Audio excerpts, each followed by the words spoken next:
నమస్కారం. వార్తలకు స్వాగతం. ముందుగా ముఖ్యాంశాలు. కేంద్ర మంత్రి కిషన్ రెడ్డి మీడియా సమావేశం. పలు అంశాలపై వివరణ.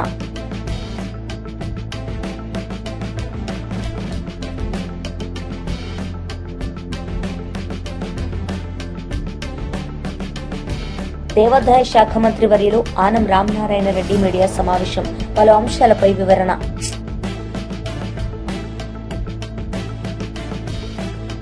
కేంద్ర మంత్రి కిషన్ రెడ్డి మీడియా సమావేశం నిర్వహించారు. ఈ సందర్భంగా పలు అంశాలపై ఆయన మాట్లాడారు. మున్సిపల్ డివిజన్ కు 50 లైట్లు ఇస్తామని చెప్పారు. ప్రతి మున్సిపల్ డివిజన్ లో 5,000 లైట్లు ఉంటాయి మినిమం, కానీ ఇస్తామన్నది 50 లైట్లు. ఆ 50 లైట్లు కూడా ఎక్కడ ఇవ్వలేదు, వేయలేదు. మీరు షాప్స్ బంద్ చేసినట్లయితే, వాహనాలకు లైట్లు లేకుండా షాపుల లైట్లు బంద్ చేసినట్లే హైదరాబాద్లో తిరగడం కష్టం. అటువంటి పరిస్థితులను నేను పత్రికేయులను కూడా కోరుతా ఉన్నాను. మీరు సాయంకాలం టైం 8 తర్వాత ఏ రోడ్డు మీద వెళ్తున్నప్పుడు కూడా ఒక్కసారి స్ట్రీట్ లైట్ ఏ స్తంభాలు వెలుగుతున్నాయో, ఏ స్తంభాలు వెలగడం లేదో మీరు ఒకసారి అబ్జర్వ్ చేయాల్సిందే కోరుతాను. అంత దయనీయమైనటువంటి పరిస్థితుల్లో గతంలో బీఆర్ఎస్ పార్టీ, ఈరోజు కాంగ్రెస్ పార్టీ పుణ్యమాని హైదరాబాద్ నగరం ఈరోజు అనేక సమస్యలతో విలవిలలాడుతూ ఉన్నది. అనాథగా మారిపోయింది. ఏదో హైదరాబాద్ అంటే హైటెక్ సిటీ కాదు, హైదరాబాద్ అంటే మాదాపూర్, కొండాపూర్ కాదు. ఒరిజినల్ హైదరాబాద్ మొదలు వదిలేశారు. ఎక్కడైతే రియల్ ఎస్టేట్ వ్యాపారం చేస్తున్నారో, ఎక్కడైతే పెద్ద పెద్ద కాంప్లెక్స్లు కడతా ఉన్నారో, ఎక్కడైతే మల్టీ స్టోరీ బిల్డింగ్లు కడతా ఉన్నారో, వచ్చినటువంటి ఆదాయం అంతా కూడా అక్కడే ఖర్చు పెడుతున్నారు తప్ప మధ్యతరగతి ప్రజలు, పేద ప్రజలు ఒరిజినల్ హైదరాబాద్ను పూర్తిగా నిర్లక్ష్యం చేస్తున్నటువంటి పరిస్థితి ఉన్నది. వీధి లైట్లు కూడా కొనలేనటువంటి దరిద్రమైనటువంటి పరిస్థితి ఈరోజు హైదరాబాద్లో ఉందంటే ఈ ప్రభుత్వ పనితీరు ఏ రకంగా ఉందో అర్థం చేసుకోవచ్చు. నేను గతంలో కూడా అనేక సార్లు చెప్పాను, హైదరాబాద్లో తెలంగాణ రాష్ట్రానికి 70% ఆదాయం రెవెన్యూ ఇస్తుంది. తెలంగాణ రాష్ట్ర ఆదాయంలో 70% హైదరాబాద్ నుంచి వస్తుంది. కానీ హైదరాబాద్ కేటాయింపులు ఎంత అడుగుతాను. హైదరాబాద్ కేటాయింపులు అంటే ఫ్లైఓవర్ల కోసం కేటాయించిన డబ్బులు కాదు, హైటెక్ సిటీలో ఖర్చు పెడుతున్నటువంటి డబ్బు కాదు. కనీస రోడ్లు హైదరాబాద్లో, డ్రైనేజ్ వ్యవస్థ, డ్రైనేజ్ కలవనటువంటి మంచినీటి సరఫరా, కనీసమైనటువంటి వీధి లైట్లు, ఉన్నటువంటి పార్కులు ఎండిపోకుండా చూడడము, వర్షపు నీరు వెళ్ళేటువంటి స్ట్రాంగ్ వాటర్ పైప్ లైన్స్, వరద నీటి పైప్ లైన్లు ఏవైతే ఉంటాయో వాటి సెల్ట్ తీయడం, ఇవి నేను మినిమం అడుగుతాను. ఈ సమస్యలు కూడా హైదరాబాద్లో పరిష్కారం చేయలేనటువంటి దౌర్భాగ్యమైనటువంటి పరిస్థితి ఈరోజు హైదరాబాద్లో వచ్చింది. దీని మీద భారతీయ జనతా పార్టీ అనేక రోజులుగా డిమాండ్ చేస్తా ఉన్నాం. మా కార్పొరేటర్స్ జిహెచ్ఎంసీ జనరల్ బాడీ సమావేశంలో మాట్లాడితే మైక్ ఇవ్వరు. తూతూ మంత్రంగా జిహెచ్ఎంసీ సమావేశాలు నిర్వహిస్తున్న పరిస్థితి ఉన్నది. 150 మంది కార్పొరేటర్స్, కనీసం అందులో 20%, 10% తమ డివిజన్లలో ఉన్నటువంటి సమస్యలు లేవనెత్తే అవకాశం ఇవ్వాలి. ప్రజలు ఎన్నుకున్నది ఎందుకు? అంత ప్రతిష్టాత్మకంగా ఎన్నికల్లో గెలిచిన తర్వాత ప్రజల ఇబ్బందులు కూడా జిహెచ్ఎంసీలో మాట్లాడేటువంటి పరిస్థితి లేకుండా తూతు మంతరంగా సమావేశాలు నిర్వహించుకొని బడ్జెట్లు పాస్ చేసుకొని ఈరోజు ముందుకెళ్తా ఉన్నారు. కాబట్టి హైదరాబాదు కేసీఆర్ ఏమన్నాడు? ఇది విశ్వనగరం అన్నాడు. విశ్వనగరం కాదు, దానికంటే ఎక్కువ అని రేవంత్ రెడ్డి అన్నాడు. పెట్టుబడులు రావాలంటారు. ఈరోజు అనేక రకాల పెట్టుబడులు వస్తూ ఉన్నాయి. దాన్ని మనం 10 కాలాల పాటు కాపాడుకోవాలి. ఆ ఇమేజ్ నిలుపుకోవాల్సినటువంటి బాధ్యత ఉంది. కనీస సౌకర్యాలు కల్పించాలి. ఈరోజు తెలంగాణలో ఉన్నటువంటి జనాభాలో దేవాదాయ శాఖ మంత్రి వర్యులు ఆనం రామనారాయణ రెడ్డి మీడియా సమావేశం నిర్వహించారు. ఈ సందర్భంగా పలు అంశాలపై ఆయన మాట్లాడారు. ఈరోజు ఈ మీడియా సమావేశంలో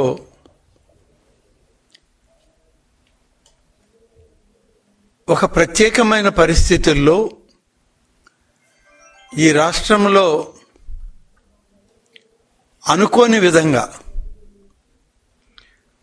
భగవంతుణ్ణి అలాగే హిందూ ధర్మాన్ని ఆచారాలను రాజకీయ వైకుంఠపాళిలోకి లాగేటువంటి ప్రతిపక్షం ఈ రాష్ట్రంలో ఉండడం బాధాకరం. ఇది ఈ విషయాలపైన మాట్లాడాల్సి రావడం కూడా కొంత బాధను కలిగిస్తూ ఉంది. గడిచిన సంవత్సరం రోజులుగా కూటమి నాయకత్వం, తెలుగుదేశం పార్టీ జాతీయ అధ్యక్షులు, రాష్ట్ర ముఖ్యమంత్రిగా శ్రీ నారా చంద్రబాబు నాయుడు గారు వచ్చాక అనేక విధాల రాష్ట్రంలో గతంలో జరిగినటువంటి దుర్మార్గపు పరిపాలన నుంచి రాష్ట్రాన్ని, ప్రభుత్వాన్ని, ప్రజలని కాపాడడంతో భగవత్ ఆలయాలను కూడా ప్రక్షాళన చేయాలి అనేటువంటి ఆయన నిర్ణయం. మొట్టమొదటగా తిరుమల శ్రీ వెంకటేశ్వర స్వామి ఆశీస్సులు తీసుకుని పరిపాలనకు వచ్చే రోజే ఆయన సనాతన ధర్మాలని, ఆచారాలని కాపాడుతాము, హిందూ ధర్మాలతో పాటు అన్ని మతస్థులను కూడా గౌరవిస్తాం మేము అని చెప్పేటువంటి కార్యక్రమం చేశాం. కానీ దురదృష్టం ఏంటంటే ఇవాళ ఉన్నటువంటి రాష్ట్రంలో ప్రతిపక్ష హోదా కూడా లేనటువంటి ప్రతిపక్షం ఈ రాష్ట్రంలో ఉంది. ప్రతిపక్ష హోదాకి అర్హత రానటువంటి నాయకుడు ఇవాళ నేను ప్రతిపక్ష నాయకుడిని అంటాడు. హిందూ మతం మీద నీకు గౌరవం లేకపోతే లేకపోవచ్చు, కానీ హిందువులను అందరినీ అవమానపరిచే విధంగా, హిందువులు నిరంతరం ఆరాధించేటువంటి ఆలయాల మీద నీ రాజకీయ క్రీడని నడపాలని చూసేటువంటి నీ విధానం ఇవాళ బాధాకరంగా ఉంది. ఒక విషయం మాత్రం ఇక్కడ చెప్పాలి. ఇప్పటికి అనేక దఫాలుగా మీరు చేసినటువంటి నింద ఆరోపణల్లో కేవలం దేవాలయాల మీద, దేవాదాయ శాఖ పైన, దేవాలయ పాలక మండళ్ల మీద BRS party leader press meet నిర్వహించారు. ఈ సందర్భంగా పలు అంశాలపై ఆయన మాట్లాడారు. సామాన్య ప్రజలకు అందకుండా, ఆ లాభాలు సామాన్య ప్రజలకు చేకూరకుండా ఏ విధంగానైతే అదానీ, అంబానీ లాంటి కార్పొరేట్ గద్దలకు దోచిపెడుతుర్రో దానికి సంబంధించి పెట్రోల్, డీజిల్ ప్రైజెస్లో దేశంలో జరుగుతున్న తతంగం ఏంటిదనేది దేశ ప్రజలకు తెలవాల్సింది, ముఖ్యంగా తెలంగాణ ప్రజలు కూడా గమనించాల్సినటువంటి అవసరం ఉన్నది. రెండు రోజుల క్రితం యుఎస్ ట్రెజరీ సెక్రటరీ, ఈయన ట్రంప్ సర్కార్లో, అమెరికా ప్రభుత్వంలో ట్రంప్ సర్కార్లో క్యాబినెట్ మెంబర్గా ఉన్నారు. వీరొక సంచలనాత్మకమైన ఒక వ్యాఖ్య చేశారు. వారు ఏం చెప్పారంటే, ఇండియాలో ఏదైతే ఆయిల్ ఇంపోర్ట్ జరుగుతుందో రష్యా నుండి, తద్వారా రిచెస్ట్ ఫ్యామిలీస్ ప్రాఫిట్ చేసుకుంటున్నాయి ఇండియాలో అని చెప్పి వారు ఒక స్టేట్మెంట్ ఇవ్వడం జరిగింది 3 రోజుల క్రింద. మనందరికీ తెలిసిందే, ఒక 2 వారాల కింద ట్రంప్ సర్కార్, అమెరికా ప్రభుత్వం 50% ట్యాక్స్ బర్డెన్ని భారత్ మీద వాళ్ళు మోపడం జరిగింది. 50% టారిఫ్. అంటే ఇది అదనపు బర్డెను భారతదేశం మీద అమెరికా ప్రభుత్వం మోపడం జరిగింది. దానికి ట్రంప్ సర్కార్ చెప్పింది ఏంటిదంటే ముఖ్యమైన కారణం, రష్యా నుంచి ఇండియా ఆయిల్ ఇంపోర్ట్ చేసుకుంటున్నది కాబట్టి అది రష్యా యుక్రెయిన్ వార్ జరిగినప్పుడు ఏదైతే అమెరికా కానీ యూరోపియన్ యూనియన్ కానీ రష్యా మీద శాంక్షన్స్ పెట్టినాయో వాటికి విరుద్ధంగా భారత్ ఇంపోర్ట్ చేసుకుంటుంది కాబట్టి 50% మేము పెనాల్టీ కింద భారత్ నుంచి ఎక్స్పోర్ట్ అయ్యే గూడ్స్ మీద ముఖ్యంగా మ్యానుఫ్యాక్చరింగ్ రంగం మీద పెద్ద భారం పడబోతున్నది. దాదాపు 5 లక్షల కోట్లు. ఇది అధికారికంగా కేంద్ర ప్రభుత్వం పార్లమెంట్లో కేంద్ర మంత్రి జితిన్ ప్రసాద్ గారు చేసినటువంటి వ్యాఖ్య. నేను చెప్పే నంబర్ కాదు ఇది. 5 లక్షల కోట్ల భారం భారతదేశం మీద ఎట్లా పడబోతుంది అనేది.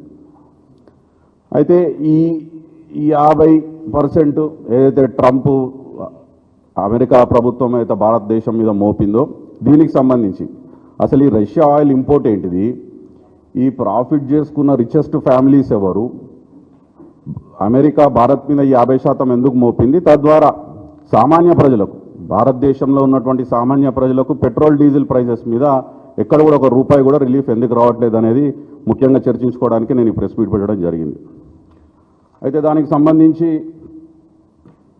ఏదైతే 50% ట్యాక్స్ విధించిందో అమెరికా ప్రభుత్వం భారత్ మీద, తద్వారా ముఖ్యంగా మ్యానుఫ్యాక్చరింగ్ రంగానికి అంటే టెక్స్టైల్ రంగానికి ఒక దౌర్భాగ్యం ఏంటిదంటే టెక్స్టైల్ రంగం మీద మోడీ సర్కార్ ముందే 5% నుంచి 12% జీఎస్టీ పెంచుతామని చెప్పి వాళ్ళు ప్రపోజ్ చేయడం జరిగింది. ఇప్పుడు దాని మీద ఏదైతే ఈ 50% అమెరికా ప్రభుత్వం ఎక్స్పోర్ట్స్ మీద ట్యాక్స్ పెట్టబోతుందో తడిబట్ట పెట్టి గొంతు కోసినట్టు టెక్స్టైల్ రంగాన్ని మ్యానుఫ్యాక్చరింగ్ రంగాన్ని ఓ పక్క మేక్ ఇన్ ఇండియా అని పెద్ద పెద్ద నారేబాజీలు ఇచ్చుకుంటా మోడీ ప్రభుత్వం ఏదైతే భారతదేశం మొత్తం పిఆర్ యాక్టివిటీ చేస్తుందో యాక్చువల్గా జరిగేది ఏంటిదంటే ఒక 60,000 కోట్ల రూపాయల వరకు ఆటోమొబైల్ పార్ట్స్ ఎక్స్పోర్ట్స్ 60,000 కోట్ల రూపాయల వరకు ఆటోమొబైల్ పార్ట్స్ ఎక్స్పోర్ట్స్ మీద భారం పడబోతుంది. ఇంకో 60,000 కోట్లు సీ ఫుడ్ ఎక్స్పోర్ట్స్ అంటే ఏవైతే మనకి. మాజీ ఎమ్మెల్యే కాసు మహేష్ రెడ్డి ప్రెస్ మీట్ నిర్వహించారు. ఈ సందర్భంగా పలు అంశాలపై ఆయన మాట్లాడారు. అమ్మాల్సిందే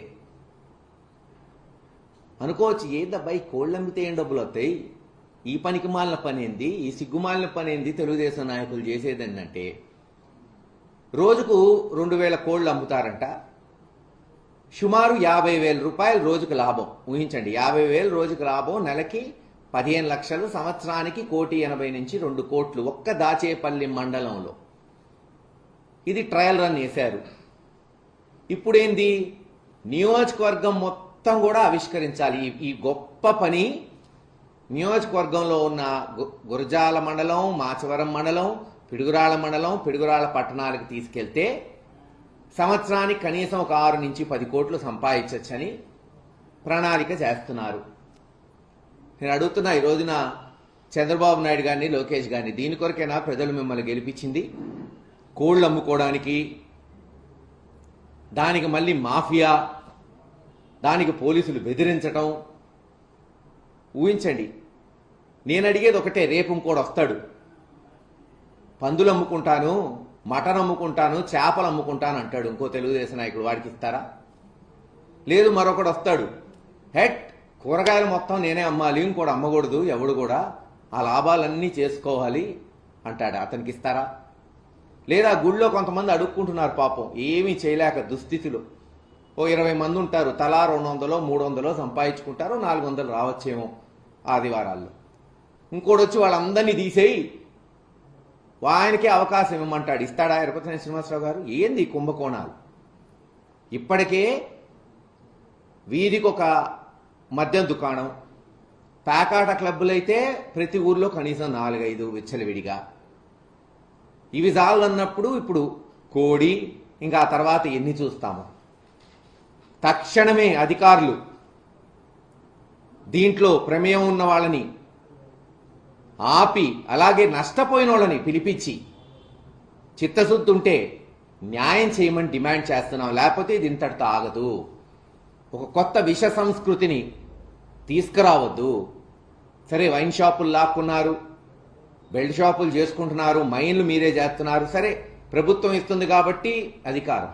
ఈ ప్రైవేటు వ్యాపారాల్లో కూడా అధికార పక్షమే చెయ్యాలంటే చట్టం చేయండి అసెంబ్లీలో. ఎవరు అధికారంలో ఉంటే వాళ్లే అన్ని వ్యాపారాలు చేయాలి. ఇలా బెదిరించటాలు ఎందుకు, కేసులు పెట్టటాలు ఎందుకు, ఈ చిల్లర పనులు చేయటాలు ఎందుకు? చట్టం చేస్తే పోలా, హక్కు వచ్చిద్ది, అధికారం వచ్చిద్ది. దీన్ని తీవ్రంగా ఖండిస్తున్నాం. త్వరలోనే ప్రజల ముందుకు తీసుకెళ్తాం. ఇప్పటికన్నా తాడేపల్లి అక్కడ అమరావతిలో కూర్చొని నీతులు చెప్పటం కాదు, ఎమ్మెల్యేలు చెత్త చెత్త చేస్తున్నారు ఇలా చేస్తే అని. చెత్త చెత్త అయిపోయింది ఆల్రెడీ. పార్టీ సంవత్సరంలోనే భ్రష్టు పట్టిపోయింది. లోకేష్ గారి వల్ల కావచ్చు, వాళ్ళ ఎమ్మెల్యేల వల్ల కావచ్చు, చంద్రబాబు నాయుడు గారి వల్ల కావచ్చు. ఇంకా 4 ఏళ్ళు ఉంది. ఎన్నెన్ని వింత గాథలు చూస్తారో ప్రజలు. ఆడవాళ్లు కోరుకున్న నెలకి 1500, సంవత్సరానికి 18,000 ఆడబడ్డ నిద దేవుడికి రుగ్గాని కోళ్లు అమ్ముకోవటంలో, యూరియాలు అమ్ముకోవటంలో, స్కాములు చేయటంలో మటుకు ప్రసిద్ధిగాంచింది ఈ ప్రభుత్వం. అందుకేగా ధైర్యం ఉంటే ఎన్నికలు సజావుగా సాగించవచ్చుగా. చిన్న చిన్న ఎన్నికలు. అసలు ఇప్పుడు లోకల్ బాడీ ఎన్నికల్లో తెలుగుదేశం గెలిచినా గెలవపోయినా పెద్ద ఏం తేడా ఉండదు. కానీ గుంటూరు పార్లమెంట్ నియోజకవర్గం పరిశీలకులు పోతిన వెంకట మహేష్ ప్రెస్ మీట్ నిర్వహించారు. ఈ సందర్భంగా పలు అంశాలపై ఆయన మాట్లాడారు. అంటే అర్థం ఏమిటి? నిప్పులు చెరిగిన చంద్రబాబు గారంటే అర్థం ఏమిటి? మండిపడ్డ బాబు గారంటే అర్థం ఏమిటి? ఆగ్రహం వ్యక్తం చేసిన చంద్రబాబు గారంటే అర్థం ఏమిటి? ఈ డైలాగులన్నిటికీ అర్థం ఏంటని మేము మిమ్మల్ని సూటిగా ప్రశ్నిస్తా ఉన్నాం. ఈ డైలాగులు పేల్చి మీరు ఏం సీరియస్ అయ్యారు? ఏం సీరియస్ అయ్యారు? ఈ 15 నెలల కాలంలో చంద్రబాబు గారు అరాచకాలు, అన్యాయాలు చేసినటువంటి తెలుగుదేశం పార్టీ నాయకుల మీద ఒక్కటంటే ఒక్క చర్య అయినా తీసుకున్నారా? ఒక్క కేసైనా నమోదు చేశారా? చట్టపరంగా ఒక్కళ్ళైనా సరే బోన్లో నిలబెట్టారా? ఏ రకమైనటువంటి విచారణ వేశారో కూడా మీరు సమాధానం చెప్పాలని మేమైతే మిమ్మల్ని సూటిగా డిమాండ్ చేస్తా ఉన్నాం. చంద్రబాబు గారు అధికారంలోకి వచ్చిన 15 నెలల కాలంలో తెలుగుదేశం పార్టీ నాయకులు, మంత్రులు, ఎమ్మెల్యేలు బరి తెగించి ఇష్టానుసారం దౌర్జన్యాలు చేస్తా ఉన్నారు. మరి చంద్రబాబు గారు చట్ట ప్రకారం ఎవరి మీదైనా సరే చర్యలు తీసుకున్నారా? న్యాయస్థానాల్లో నుంచోబెట్టారా? ఒక్కరంటే ఒక్కరి మీదైనా సరే మీరు కేసు పెట్టారా అని మిమ్మల్ని సూటిగా ప్రశ్నిస్తా ఉన్నాం. ఈ అంశం మీద మీరు సమాధానం చెప్పాలని కూడా మేమైతే డిమాండ్ చేస్తా ఉన్నాం. గత వారం రోజులుగా అయితే తెలుగుదేశం పార్టీ ఎమ్మెల్యేలు, మంత్రులు చేస్తున్నటువంటి అరాచకాలు, దారుణాలు, అక్రమాలు, చట్ట విరుద్ధంగా వారు చేస్తున్నటువంటి పనుల మీద పుంకాలుగా వార్తలు బయటకు వస్తా ఉన్నాయి. ఈ విషయంలో చంద్రబాబు గారు ఏం చర్యలు తీసుకున్నారో సమాధానం చెప్పగలరా? ఫారెస్ట్ అధికారుల మీద నేరుగా దాడులు చేసినటువంటి శ్రీశైలం ఎమ్మెల్యే బుడ్డా రాజశేఖర్ రెడ్డి మీద మీరు ఏం చర్యలు తీసుకున్నారు? ఎస్సీ ఎస్టీ అధికారుల మీద దాడులు చేసి కిరాతకంగా వ్యవహరిస్తే ఆ ఎమ్మెల్యేని ఏమన్నా జైల్లో పెట్టారా? ఆయన చేసినటువంటి నేరానికి ఏం సెక్షన్లు పెట్టారు మీరు? మళ్ళీ సీరియస్ అని. వార్తలు ముగించే ముందు ముఖ్యాంశాలు మరోసారి. కేంద్ర మంత్రి కిషన్ రెడ్డి మీడియా సమావేశం, పలు అంశాలపై వివరణ.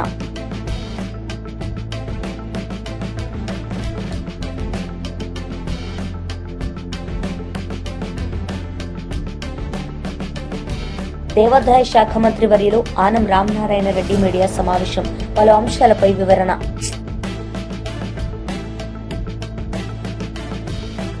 ఈ వార్తలు ఇంతటితో సమాప్తం. తిరిగి ప్రసారమయ్యే వార్తల్లో మళ్ళీ కలుద్దాం. అంతవరకు సెలవు. నమస్తే.